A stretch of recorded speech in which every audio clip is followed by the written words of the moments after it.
Ah? Depende kung anong available. Like for example, di ba minsan di ba may light ferry, minsan may yung like fast craft, di ba? Paskat ka muna. Yung...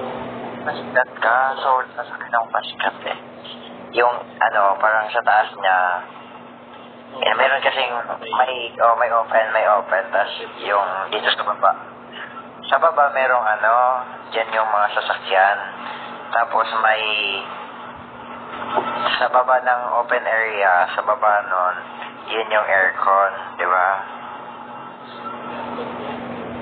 Sa baba na, basta ang alam ko, sa taas is yung open. Kasi nung nagpunta kaming Iloilo, fast cut yung sinakyan namin papuntang San Carlos eh. So bali, open area